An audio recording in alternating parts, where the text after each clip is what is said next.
Good evening and welcome everyone to Streaming Land here at the Milwaukee Film Festival. It is night 12 of the 2021 edition of the Milwaukee Film Festival presented by Associated Bank. I am Ernie Quiroz, the Cine Sin Fronteras programmer. And Nightcap is our sort of nightly roundtable chat with filmmakers. It is presented by the Yabuka Family Foundation. We have three sets of filmmakers. Coming up in tonight's edition, we'll be talking to the filmmaking team behind Bleeding Audio, the writer-director of two Cine Sin Fronteras programs, a short film called At Last, and a feature film called Women is Losers. Before we get to that, I have just a couple of quick announcements. Let's see here. Do not forget to cast your vote for the Alan H. Budd and Suzanne L. Seelig Audience Award. To do that, visit the Film or Shorts package page at watch.mkefilm.org. Log in with your pass or ticket code. Click the button that says Vote Now, and you'll be connected to the form that serves as your ballot.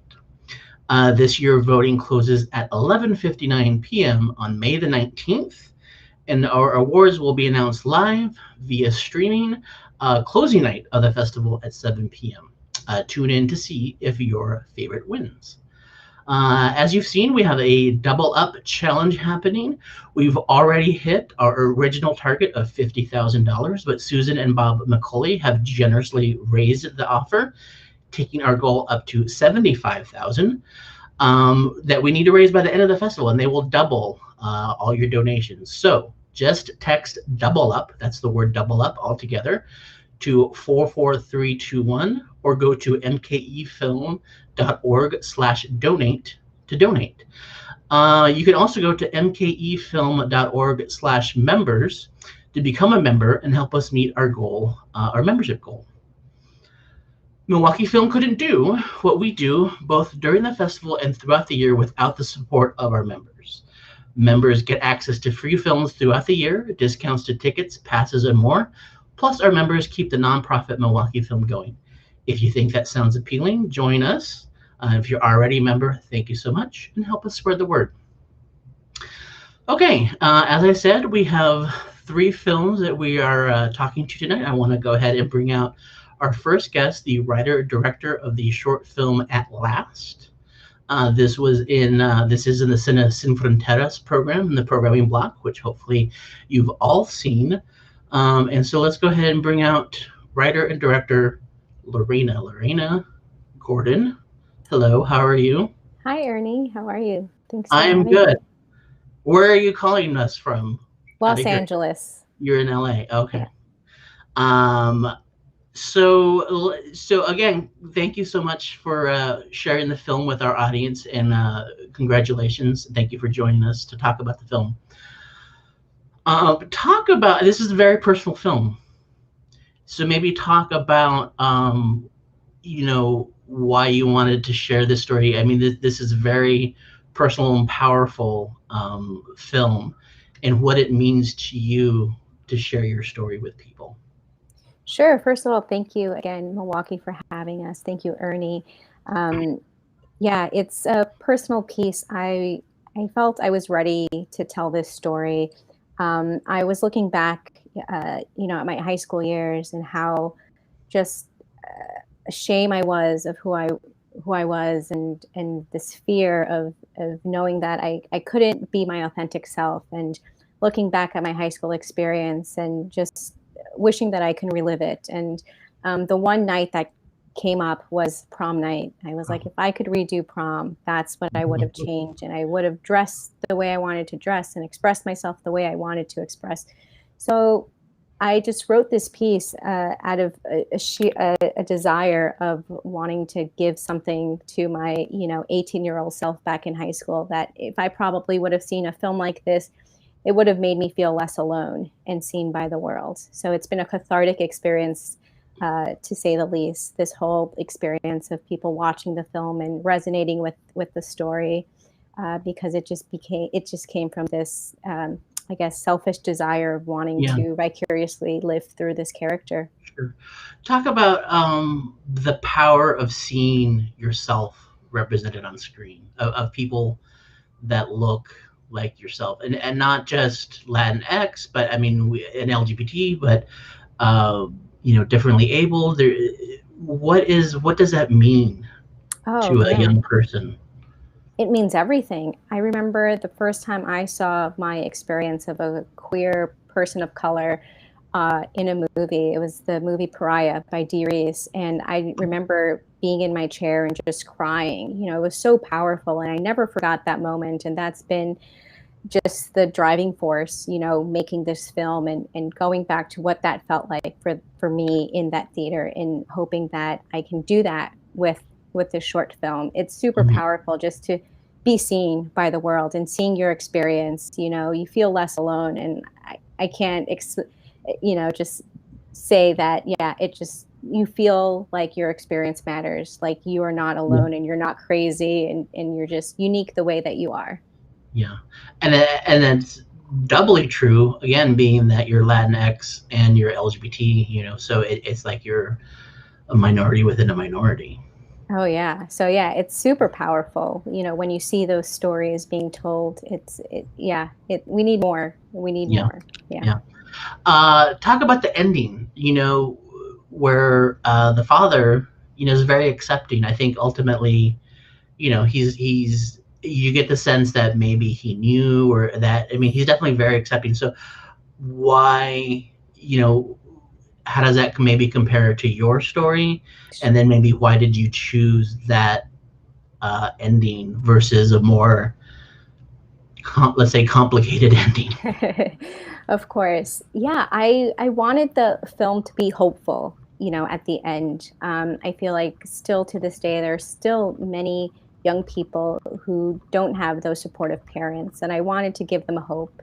Hmm. Um, and for me, I came out to my brother. He was the first person I came out to. So when I was writing the script, I wanted that person to be, this character's father. And we have this idea, as Latinx people, the very macho mentality of men in our community. And I wanted to break that stereotype. And I spoke with George about it and how we just want to just, make it our own, like just break out of those stereotypes and show a very compassionate, understanding father and ultimately unconditional love. That's what we wanted Hmm. to show at the end of the film.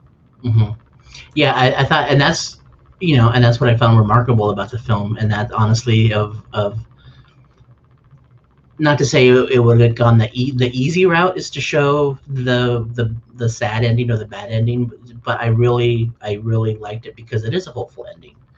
And you want to put it out there to, as you said, to hopefully um, give kids the idea that, what, it may be difficult, but hopefully my parents are accepting.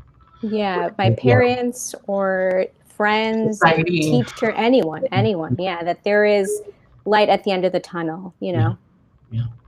Uh, an amazing cast. How did you get the? I mean, most people will probably recognize George, but people will probably recognize. I can't remember his name. He played Zach Zach. from Butterfly Falcon. Right. I mean, this is an amazing cast. How did you get such a great cast? Yeah, I was very, very fortunate. I had worked with Marlene Forte, who plays the mom before. She was in my first short film, and I wrote this role specifically for her. And Trisha, who plays Sam, the love interest, I had worked with before, and George, Zach, and Katie were new actors, for me. So I this film has been manifestation at its finest. I dreamt of having George in it, and when you put things out there in the universe, Mhm. I was lucky enough to be able to send him the script, and he said yes. And lo and behold, he was there on set, and it was a dream come true, honestly. And for Zach, I wanted, Lauren's best friend to. I wrote with a person of Down syndrome in mind, and I had seen Peanut Butter Falcon, and then I spoke with Zach's mother, and it just like a connection at first sight when we sat down and talked about the film, and he was very excited to be a part of this, and be able to, again, break those barriers and stereotypes of focusing on, or having a film that focuses on a disability when we are just telling this, very heartwarming tale. And he's just, that best friend. Now, were you intimidated at all by working with this cast? I mean, I can't imagine, Yeah. being, I won't say first-time filmmaker, but, an emerging filmmaker working with a talented, experienced cast. A little bit. I felt very confident. I love actors. I respect actors and their process. Katie, I had worked with before on a film I produced, so I had known her, and she really carries the film. And I knew if I found my main, my main actor, that everything would kind of fall into place, and it did. And once I knew that was a relief once I found Katie, and then I can focus on the supporting, cast around her. But George is such a just genuine soul, and even when we were on set, it was just the conversations that we had about my own personal experience and him as a father, and it just came from this place of just a connection, and that made me feel less, intimidated. And it was, again, we became such a close-knit family that by the time that we were shooting, I feel like I was more at ease. Yeah. Plus, I think if you have a strong vision for the film, if you know what you want, and you certainly did, and that comes across in the film, I think that helps. And you can definitely see it in the film. Thank you so much. Yeah. That means a lot. What has so how long have you been on the film festival circuit? I mean, I know with COVID it's all sort of virtual, and it's such a shame that you can't be there in person with audiences, but have you had the fortune of seeing it with a live audience? What was the audience feedback been like? So yeah, we premiered in November. So yeah, everything has been virtual. 2 weeks ago, Zach he lives in Florida, so there was a festival out in Florida that was doing a in-person screening. So that was his first time watching the film on a big screen.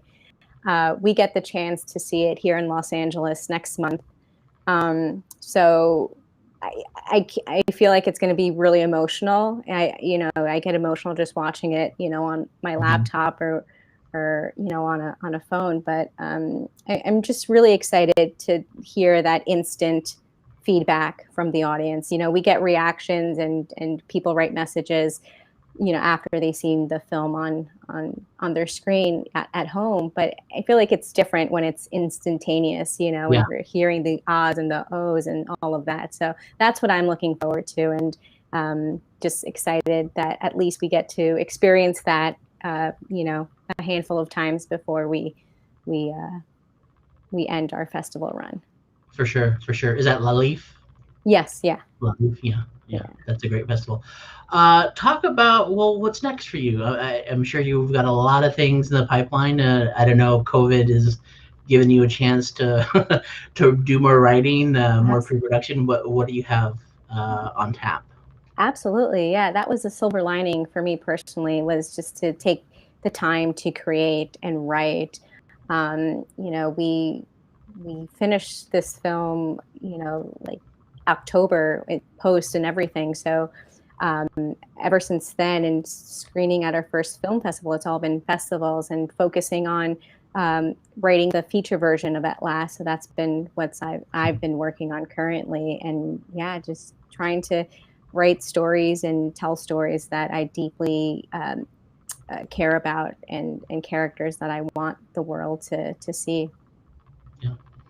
Well, good luck with that. If people want to keep in touch with you or follow you, the film, and sort of follow the feature version, and kind of keep tabs on what you do, is there what's a way to follow you? Facebook, I'm assuming, or the gram? The gram. So, so yeah, at Lorena Gordon on Instagram, and we're constantly updating and posting about festivals and other, behind the scenes stuff for At Last the Short. So the Instagram for the film is at last short film. So at last. yeah. Symbol at, spelled out at last. Gotcha. Yes. Okay. Yeah. Well, thank you again so much for sharing this film with us and sharing some of your time with us to discuss the film.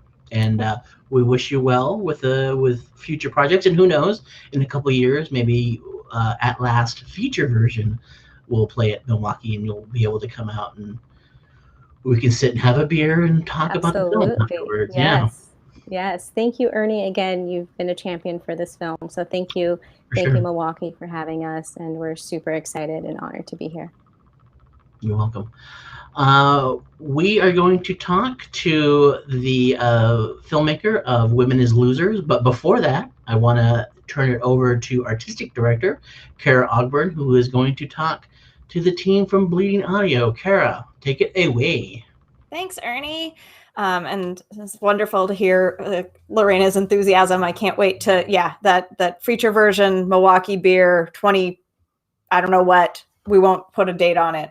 It's too much. But I'd love to bring on the virtual stage here with me, the director of Bleeding Audio, Chelsea Christer, joined by producer Aaron Persley. Hello. Hello. It was in unison. Good. Yeah, you've been practicing? Mm-hmm. Evidence we've put together for a long time. Yeah. Good collaboration. I'm going to start with this sort of the origin story. Like, where did this film start for each of you? How did you each kind of get started on this project? Yeah, I mean, I became a fan of the matches in 2005. They, opened for one of my favorite bands and just blew my mind. I thought they were the most amazing, energetic band I've ever seen. And really just, years down the line, I moved to San Francisco for film school and humbly asked them if I could make a little mini doc as a class project. And they said yes. And through that experience, I was able to become friends with them. And then over the years, continued that friendship, but the band, ended up breaking up, and they, clued me into the fact that they were going to reunite in 2014. And so, being a longtime friend and a fan, I said, "Oh my gosh, let me support you guys in any way I can. I'd love to make little promo videos." Mm-hmm. And as I was interviewing them for these videos, I was just completely blown away by how compelling their story actually was. There were things that I didn't know as an inside person, right? About the trials and tribulations of being in a band, but also the unique experience that they had. And I've always been very compelled by how the industry has changed for musicians since the digital era. And so this story just started forming in my head, and I really decided that it was just time, that I wanted to make a feature-length story about this. And the guys were like, "What? We're not don't make a movie about us, we're just some band no one's heard of." But I was very, very serious about, no, this is a good story. This is timely. This is relevant. And so, 6 years later, here we are. But 3 years ago, Aaron entered the picture. 3 years ago. Yeah. So it was interesting. Chelsea had already pretty much filmed majority of the project. I sort of came on, I met her at a female filmmaker sort of collective. They had like a monthly meeting. Mm-hmm. She talked about the project. And I hadn't heard the matches either. So I was like sort of curious. And she sent me sort of an early version of the film, which I think she might have thought was maybe farther along, but we sort of realized was a much sort of earlier part of the editing process. Anyhow, so I saw the sort of rough assembly, rough cut, and someone who had no background in the band was really engaged by the story and really inspired by Chelsea's passion. And I just definitely wanted to jump on the project. So I came on in late 2017. So about 3 years into it, and we've been charting waters ever since. Very rocky seas. Yeah, and it's interesting that the film starts with the fans, right? And it starts with this sort of like intense fandom around arguably a less known band, and for lots of different reasons. But it's interesting that your story sort of starts there too, from kind of like fandom to following and saying, wait a second, there's actually kind of more here. There's a much larger story, and an emblematicness of this particular story within kind of like recent music history. We have a question from Kirsten in our chat, which about like the difference between making a feature-length documentary compared to working on fiction shorts. Somebody's been reading your IMDb page. But sort of, can you talk a little bit about like that, like the sort of picking up of this larger feature documentary process? And I'm wondering whether that knowing look you just gave Aaron is related in like how you kind of tackled that. But yeah. Before I go to answer that question, I just want to say thank you for recognizing the opening being, this very, very intense scene of fans getting like band tattoos, basically. And it was a very conscious choice because I feel like, this isn't just a band documentary. It's about how a band can become a part of like a singular person's like story and lexicon and their community. And that was the whole point of showing that, is that like, this wasn't just going to be about a band. It was going to be about how a band can create a community and can create family, and that's arguably, for the film, what brings it full circle and what gave the Matches the longevity that they, arguably wouldn't have as an unknown band is their central focus on community. So thank you for recognizing that the opening scene was intense, but meant to be. But to answer Kirsten's question, making feature-length documentaries is really fucking hard. They are, as Aaron loves to say, they are marathons. They're not sprints. And going from fiction to doc was also an interesting thing to navigate because, in fiction, you have so much control. You have your scripts, you have your storyboard, you have, things change in pre, pro, and post, but it's a very controlled process at the end of the day. Whereas in documentary, you're essentially capturing life. Things change, stories change, people change. And when you're trying to capture a singular moment, it is like lightning in a bottle, but like you can only hold something that electric for so long, until it becomes something else. And so I feel like with documentary, it just took me so long to actually have the patience to be able to make it happen in some ways. But I think too, you're kind of reverse engineering a script, right? Like you can only create a story based on content that already exists or content that you get in interviews. And so there's a limitation, but it's also a challenge. It's creating a puzzle out of pieces that don't necessarily fit together. You have to carve them, So I'm using so many metaphors, but like, it's definitely much more complicated and less controlled, but it's, I used my background as a fiction storyteller and used the constructs of traditional film storytelling. Like we actually used the hero's journey in our editing process to create beats that felt familiar and felt like a very normal journey that you would go on in a feature-length film. So it was, it was very different in a lot of ways, but like the storytelling at the end of the day was very similar to what would come with a fiction film. Yeah, it seems like, sort of lending those talents to one another and oscillating back and forth makes for strong filmmaking. Because, the pacing feels it has that control that fiction can have that a lot of documentaries can't quite grasp. So I love that, like you brought that lens to the edit. You mentioned that a documentary, you do not get as much control. And I'm interested in hearing about kind of like unexpected moments. And I think a thing you didn't mention, but you also can't control how your subjects are responding to you and trusting you. And I'm interested in hearing about, you said they were like, what, why? But like, how do you gain trust of people to sort of talk about some vulnerable or, maybe not their finest moments And are those moments that maybe that where that control and that unexpectedness is something you have to lean into more? I'd love to hear some of those stories from both of you in terms of what was unexpected or unexpectedly challenging. Yeah, I could talk a little about sort of the unexpected obstacles, and maybe you can talk about their I can talk about trust. Yeah. I think, you know, as Chelsea mentioned, documentary filmmaking, you know, it is that idea of a marathon, and you have a sense of how long things will take, and you sort of plan, right? You have timelines, we have goal, you know, milestones of when we want to finish certain things. And I think part of that patience that comes in is that things always take twice as long. So like, I mean, that's maybe just a life lesson for everything, but you know, when we were looking at the editing process, we had built in, you know, we were going to finish by this much time, and we were sort of pushing along. And I think what we realized is we couldn't force that process.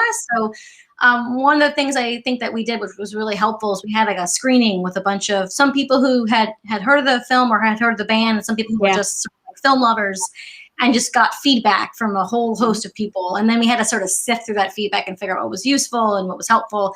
And that, I think, put us back a little bit in terms of when we might have finished, but I think in the long run made the film stronger.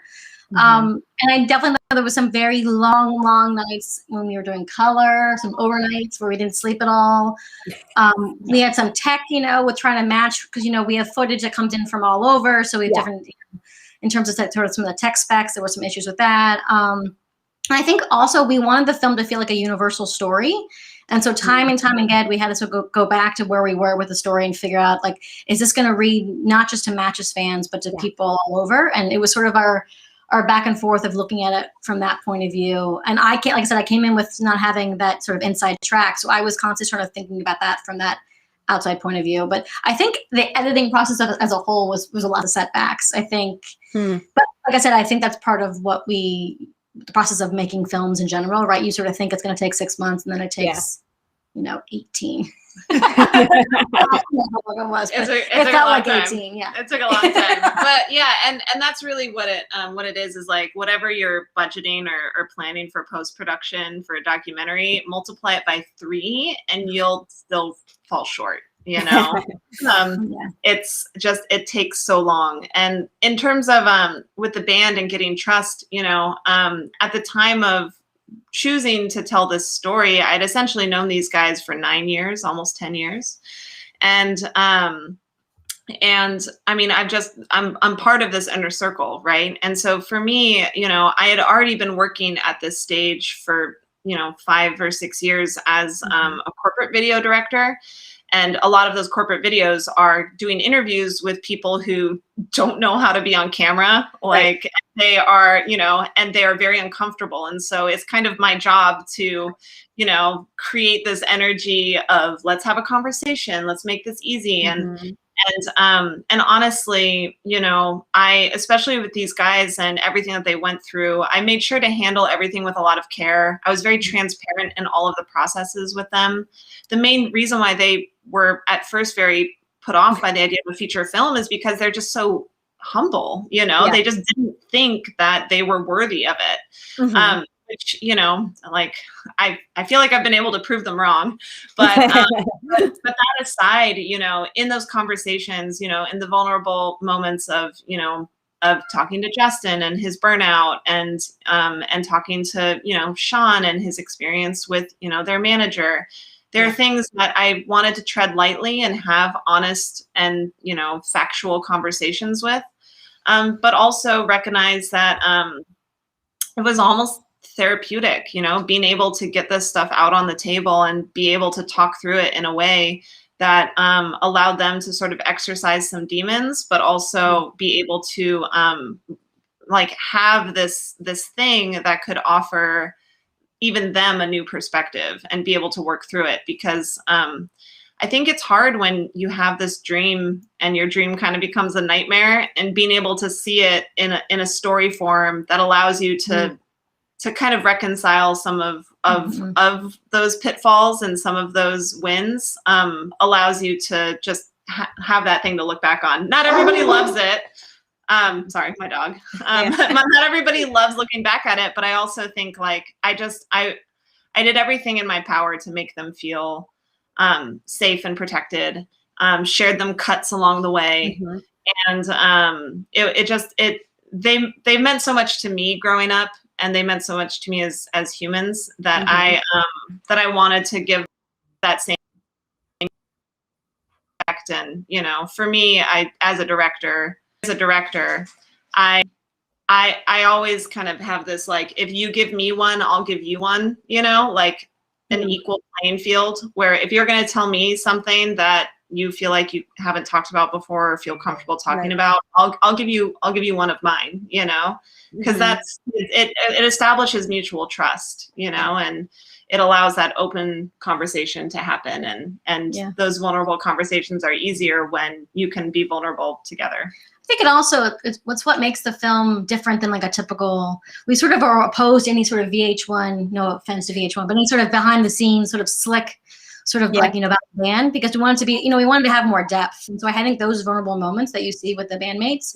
really allows you to connect with them. And again, allows you to sort of see them for both the performers that they are, but also as people. And we can sort of relate to that. Yeah. And I mean, not to discredit, like, you have a bunch of interviews with heavy hitters, like singing their praises, right? Like that can't be bad when they get to sort of see that and be like, oh, wow. Okay. Yeah. I think too with the matches, I had a list of people who they had collaborated with over the years I wanted to reach out to.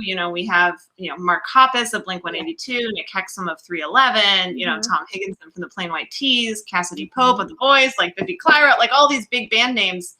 But I think, what humbled the matches is that these folks loved them. Like they truly had wonderful things to say about them. And I think what humbled me, and is a testament to who the matches were as people, is they were over the moon excited to work with me on this.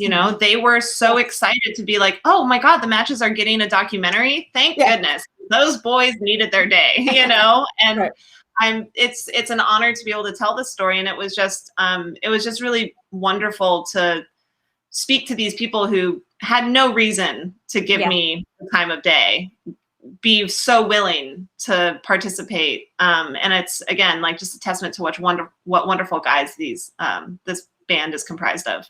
Yeah. And also possibly to the kind of, not universality, but the familiarity of this story. I am from Seattle originally, and I can think of a handful of bands that I'm like, oh yeah, that, like, fervent fans, but the path didn't quite unfold the way that we've been trained to think that music careers unfold. That there's these changes in the industry, in the 90s and 2000s that really shifted the needle for what would count as success or even sustainability. And I think that's the universal thing that we all see. Even if you're not a Matches fan, you can see a band and love in them, and realize, oh, that's different than I thought it was going to, that I thought it was. You have so much archival material, footage, non-footage, ephemera. Can you talk a little bit about the process of kind of sifting through? You mentioned some tech challenges of like, this is on an SD tape. Oh my God. Like, can you talk a little bit about like the folding in of the archival, and like how you chose what was really important to help kind of shore up these more contemporary interviews? Yeah. I mean, first, I just want to say thank you for recognizing, we very intentionally wanted, if you were a Matches fan, that you would watch it and be like, oh, great, the Matches. But also, if you're a fan of any band that didn't quite make it how you thought it would, you'd be able to just kind of hold that story true. So thank you. And in terms of archival, oh my God. It was both a blessing and a curse, I think. More of a blessing. Only a partial curse. Only a partial curse, because it was just, literal like cardboard boxes and digital cardboard boxes of, IMG 7896, and there's, 3 lots of files that are the same name, lots of scanning. And, there was this beautiful moment, though, where the guy who ran iMusicast, Brian Matheson, he said, oh, I've got a bunch of tapes if you want them. And he literally brought me to his studio.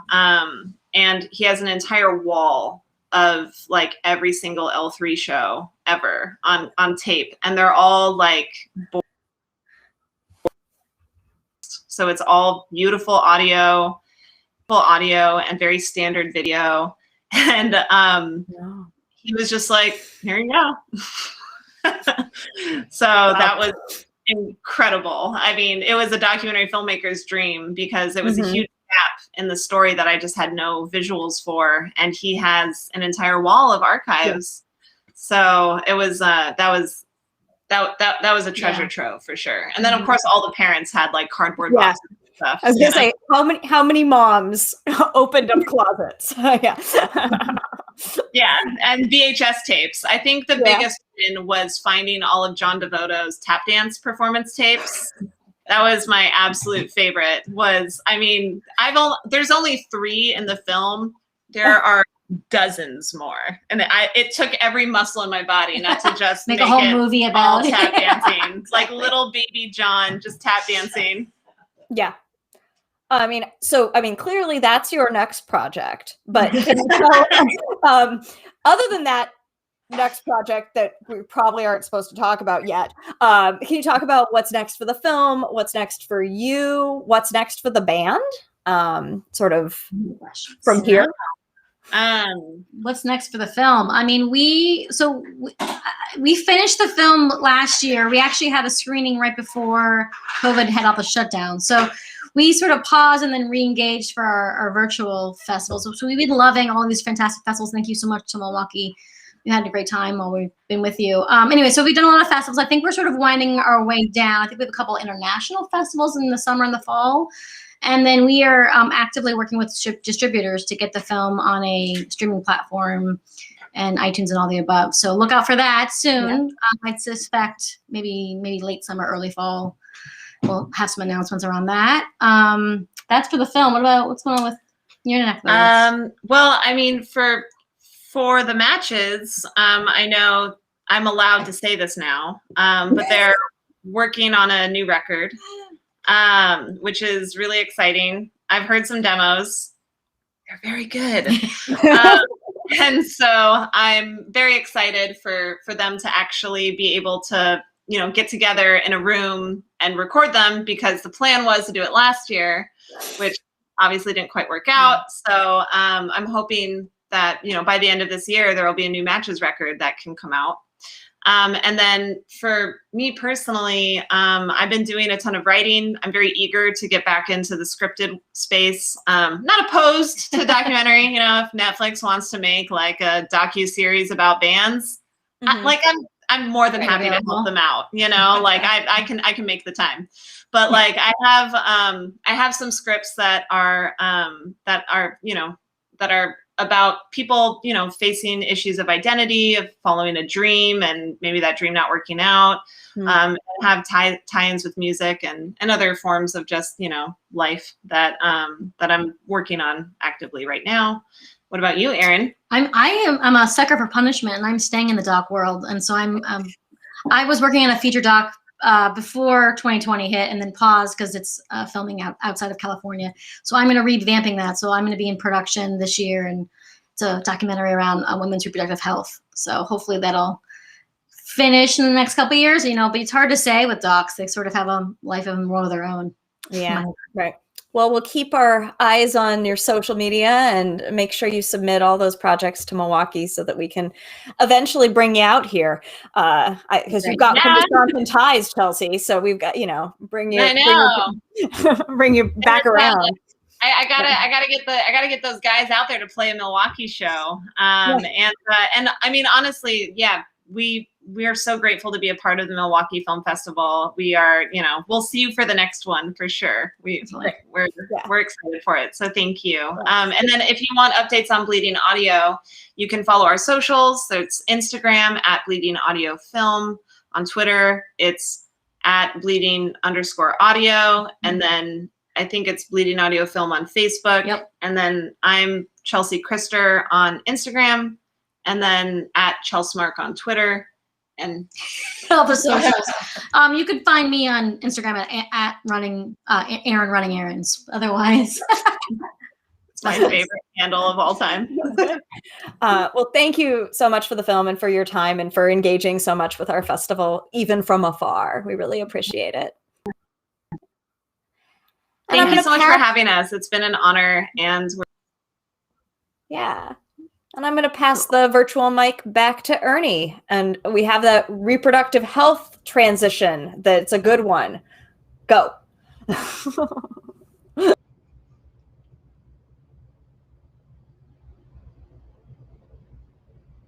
There's a transition. Am I waiting? Okay. Maybe that was a joke that I totally missed. But thank you, Kara, and thank you from the team from Bleeding Audio, Chelsea and Aaron. I will keep an eye out for the extended director's cut with more tap dancing footage. I want to go ahead and bring out our last filmmaker for our last film of the evening, Women as Losers. We have writer and director Lizette, who is joining us from New York, I'm assuming, or no? Oh, I think you are muted. I live in Los Angeles. Oh, you're in Los Angeles. You went to school in New York, though, right? I did. I went to NYU. Yeah. Okay. Tishy.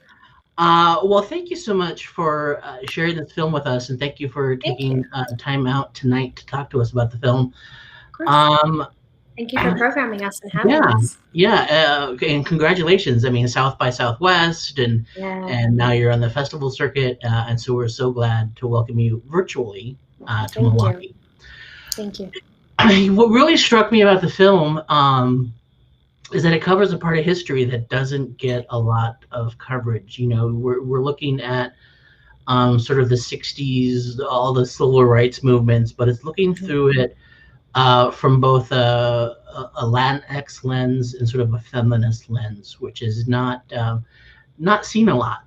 So maybe talk about why you chose the story, how you came to this story, you know, and you know, and what you wanted to accomplish with the film.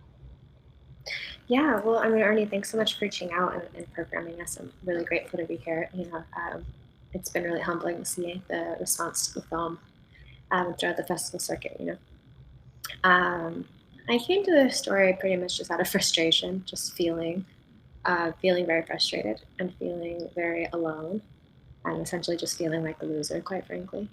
I felt like no matter how hurt I was or how much I had thought about things, there was just something that I couldn't surpass. It was almost like this underestimation that was so prevalent, but no one would say it to my face in a weird way. And so I went and I talked to my mom about it, and she was like, "Yeah, let me tell you what happened to me." And I was enthralled because I didn't really realize that had happened to her, even though she's my mother. And I also didn't. It was just crazy to me that I was feeling similar things to her.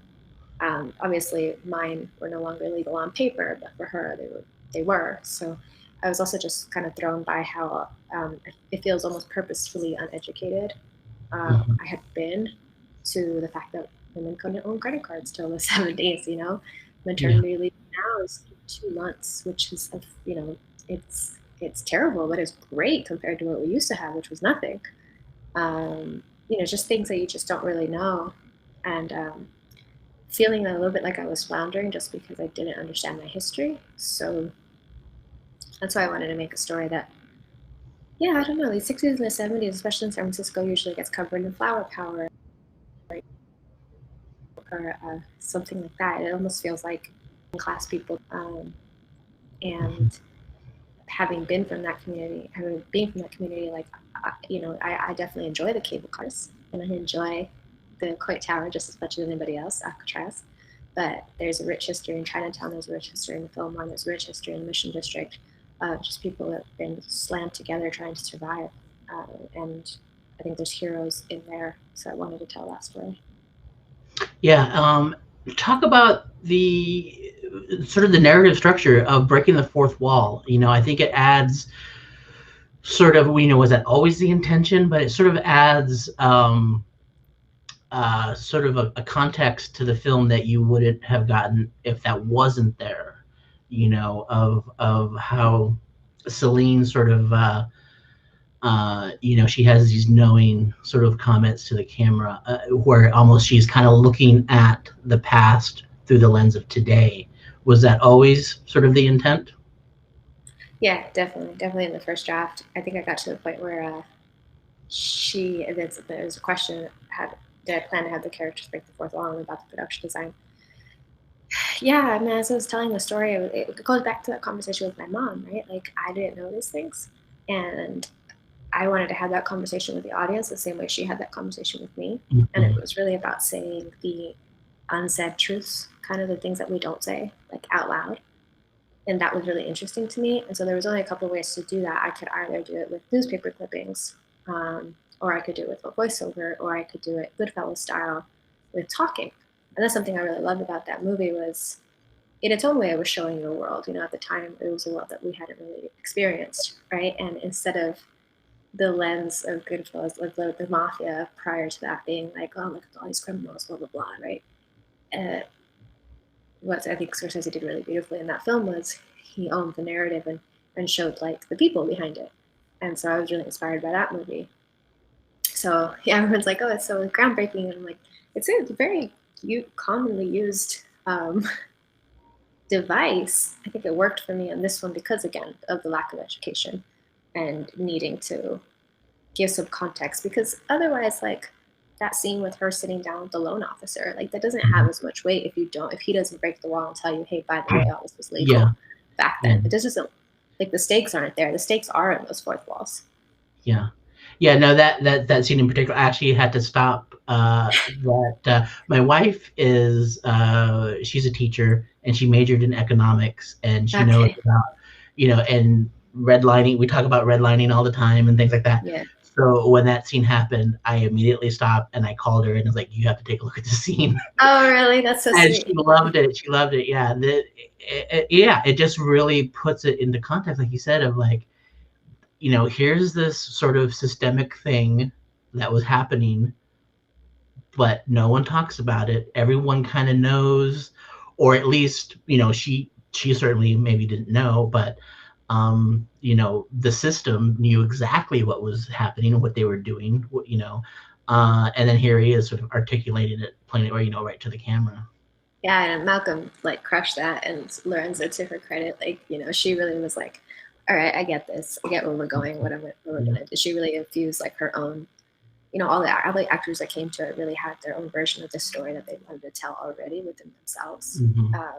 So it was really cathartic for us, because in a way, like, we'd all kind of come to this in a very transformational period of our careers, I think, I like to say. And we've all been going through a version of a transformation within our personal lives, to be able to tell it like we felt it, whether that's right or wrong, when people disagree with it, it's how we felt, it's how we feel. And it sounds like we're not alone.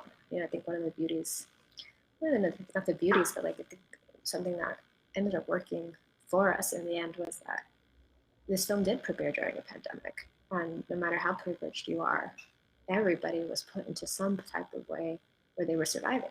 Everyone had to survive. And so you had to end up, everybody felt alone in some way, shape, or form, felt like they were backed up against a corner. And that is Selena's journey. But quite frankly, that's the journey of people of color in America. Like, they're always backed up into a corner, it seems like, at least. So the empathy, I don't even say empathy, because I feel like empathy is like, oh, I feel what you're going through, but it's not what I'm going through. What I'm noticing, at least, is there's a level of relatability in the film that I'm proud of, and it took a lot of work and a lot of talented people to come to it and help make that happen.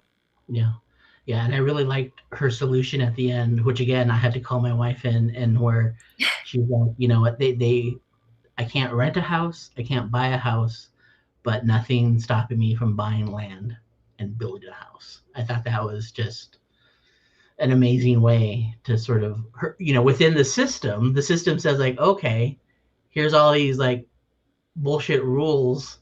I'm gonna find a way to, like, I'll work within the system and I'll still win. Yeah, and that's my mother to a T. And obviously that line for me is, they won't finance me, they won't hire me, they can't stop me from making a movie. Like that, you can infuse whatever version of that it is for yourself into that. But it comes down to economics, really. Like for me, the film's very economically driven. It's talking about financial literacy. It's talking about power through wealth, options. The movie for me is really about options. Like if you have bad options, like that's all you're only going to make bad decisions. That's all you have. And it's almost like really going, all right, we've all grown up with the bootstrap mentality, but that looks very different for different people. And I just want him to be like, I'm not crazy, right? Everybody else sees this, right? Like, I'm just not over here being like, yeah. Y'all see the woman that's working 3 jobs and still can't feed her family. Does everybody see that? Okay, cool. We're good. All right, just checking. Yeah. And then, I mean, we're fastly running out of time, but we haven't even touched about, one of the main themes of the film is like how, again, these institutions, these patriarchal institutions are meant to keep women economically disadvantaged. And part of that is, unwanted pregnancies, which with 7 minutes left, that's we could probably talk for another hour. Yeah. But again, all these issues that, as you said, your mother faced, and sadly women today are still facing. Mm-hmm. I mean, as we were premiering in Texas, they were like passing bills, making like some really restrictive things happening. I think it comes back down to options, right? Like, if you're going to take stuff away from people, what are you giving them? What is the options? Like, yeah, because I didn't mean to make a political film. I didn't. I just put person in a situation and presented you, the audience, with her options and said, what would you do? Yeah. That's all I did. And if that's political, then. Mm-hmm. Yeah. And I don't, not to get maybe too political, but, research shows, everything shows that, strict abortion laws, by and large part, affect women of color more than, white women and women at the lower end of the economic spectrum. So this is just a way to, again, keep women of color and poor women. Yeah, definitely women of color. Definitely, again, it's economics for me. Like. And lack of education. Like, we don't really know that every hospital in America had a septic ward because there was that many botched abortions that we needed a whole lab's ward to take care of them. We don't know that stuff, Like, we've almost taken our rights for granted. I know I did as a millennial woman and was really scared. And very quickly that, like, when it almost went away, but in like a heartbeat. So, like, again, options, right? Like, options, what are the options? And the things like women who are making these really tough decisions, because they're not easy decisions.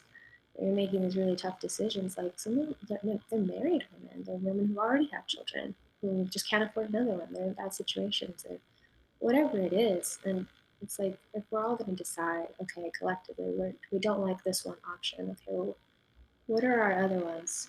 Like, are we providing maternity leave? Are we providing equal pay for equal work? And don't get me started on that, because if you've ever, please point me in the direction of the company where the woman isn't doing her job and everybody else's. I'm still not getting paid enough. Yeah. Point me. I want to work there. Yeah.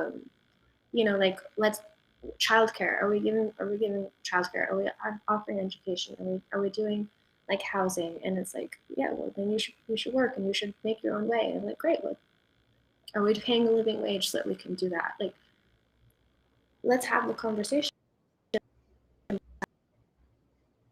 right? Yeah. So again, we're running out of time, but I definitely want to talk more about. I was blown away at the production design.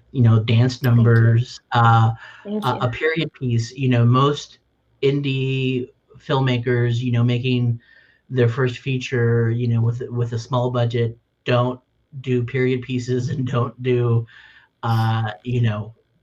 lavish dance numbers and production design. Talk about the challenges of doing that on a shoestring budget. Oh man, we don't have enough time.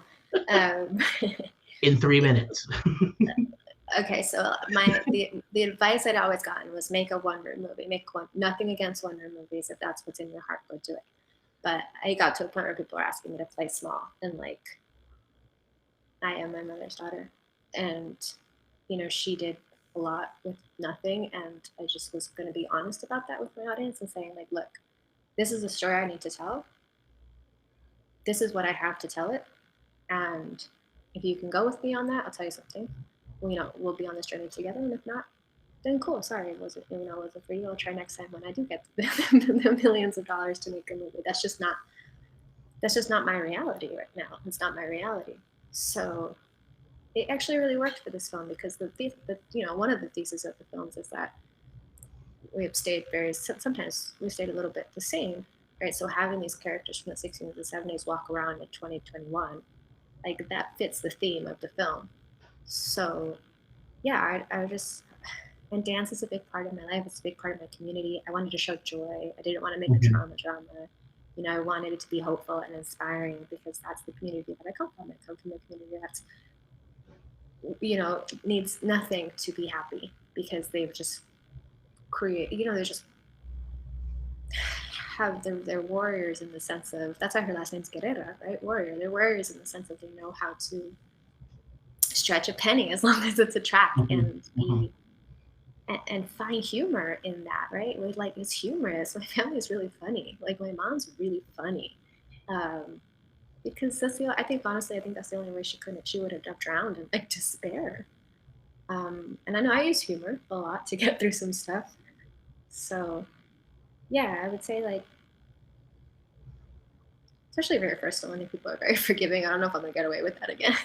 Yeah. but it seemed to not bump as hard for people. And also, like, I had a teacher in high school who was like, if you're gonna fail big. And that's always stuck with me because you can fail at small stuff. Well, why not fail at the big stuff? Yeah. Mm-hmm. Yeah, I just enjoyed it because it was kind of unexpected, and that's always something that programmers on the look out for. You. And I to the point about production design, I really got to give it to Susie Alegria, my DP for How to Meant to Hell, being the editor, John Michael Powell, and one of the producing partners, David Ortiz. Like, it's a Herculean team that came to help get this through to the end. You know, like so many people, like from the cast to like the crew in San Francisco, like my partners at Look at the Moon, Charlie Strickland, like Rocky Ruffalo Polk, like it's my attorneys, my manager, Chris Lee, like there's so many people that are just, I don't know, they really like got behind me in a way that I hadn't been supported like in the past before. And I think they just saw that are she gonna go and do this? We either have to get out the way or we gotta help her. Yeah. And so yeah, that was nice. Well, it certainly shows in the final product all the hard work that everyone did. So, talk a little bit. You're an actor too. We'll talk about what's next for you, acting and directing. If you had to choose one. Well, as we know, I think I lost him. Everybody else hear me? Well, I'm going to answer the question. The question is, main actor. Yeah, well, I definitely want to find, my way into television. I think that's a space that I'm really interested in because you can spend a little bit more time with characters. Yes, I will find my way back in front of the camera. Been kind of bare. Rob is a short that I acted in. And then so in the film that learns, I was like, there's nobody in the world that I would prefer to tell this story than her. So I'll find my way back in front of the camera, maybe in a TV show or in something else. I do eventually want to do temples. I want to do temples. Really, really, really want to do temples. I want to do big studio movies. That's definitely in the cards there. As soon as Harry Potter and the Cursed Child becomes a movie, point me in the direction of that room. Get out of the way, quite frankly. So yeah. Okay, how can people stay up to date on both the film and on your projects. What's in the future for the film? So we are in the distribution process now. We're doing festivals. We will also be at Los Angeles Latino Film Festival. It's our first time everybody together, the whole cast. We're the closing night film, which is a huge honor. Yeah. The TLC Chinese Theater, it's insane to me. Like literally as a little girl, I would like go to Hollywood and like look at this big theater and the premieres and like now.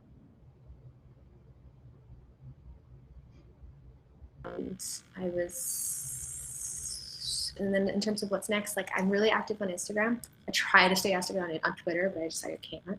So I'm on Instagram. So it's just my name, Lisette, S_T, and then dots in the middle. I'll type it somewhere for everybody. But yeah, Lisette Feliciano, you'll find me on Instagram. And that's where I'll post a lot of my stuff. And then the movies Instagram is official Women as Losers. And that's where we'll post kind of everything. And yeah, so we're closing Maryland. We're here at Milwaukee. We're going to be at Array in Colorado, Los Angeles Latino, and then a couple of international ones that I can't say yet. I'm really excited about. Wow, very cool. Yeah, it's been awesome. Thank you so much for having me, though. Well, thank you so much for being here. And like we've been saying all week long, you know, keep the projects coming, and who knows, maybe next year or 2 years, 3 years, at some point we'll have you in Milwaukee and in person. I would love that. Yeah. Yeah, that'd be such a. Thank you for reaching out. Thank you for getting me in this slate. It's cool. It's like we keep going with this, like Fruits of Labor, Rita Moreno, Questlove, and like Women as Losers. We're together.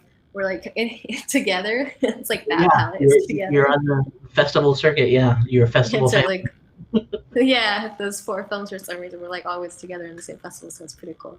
So that's great company to be in. So I'm well, for sure. Honestly, really humbled. Yeah, you've earned it. So enjoy it. Thank you. Yeah. Enjoy the rest of the festival, and I really appreciate it. I love it. I mean, the films are really good in Middle America. It's like crazy to me.